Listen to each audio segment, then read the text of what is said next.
Well, this week, the U.S. Treasury Department arrested 5 people in Miami accused of posing as IRS agents in telephone calls and demanding cash. The IRS says similar impersonators around the world have targeted 1.2 million people, 1.2 million Americans, and have cost the victims more than $36 million. Ohio Attorney General says these government imposters are also making calls, a lot of calls here in Central Ohio. So you've got your taxes done, you've even received your refund, but you come home to a scary message on your answering machine. The IRS, or the Treasury Department, says you owe money, and if you don't pay up, they'll see you in court. No, it sounded like a robocall.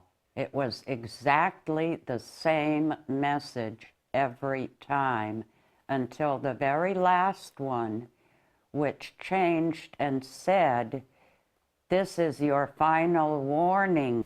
Sarah Dawson says she received 7 of the calls just over 2 days, and she's not alone. Hundreds of Central Ohioans have received calls over the last few months claiming to be from the IRS or Treasury Department. We're seeing more and more of these IRS scams. Attorney General Mike DeWine says the callers want money orders or prepaid credit cards to make the problem go away, and now they're seeing something new. But I'll tell you what we've seen a lot of recently is the iTunes cards. DeWine says fear is at the heart of the scheme. You know, I think this scam works because people are inherently afraid of the IRS. And when they hear the IRS is on the telephone, I think they just get very, very nervous. DeWine tells me they're tough to catch because the operation may be overseas and using fake or spoofed phone numbers.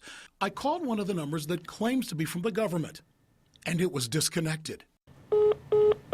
The bottom line, Sarah says pay attention. So I want to make people aware, don't send money without checking it out in person.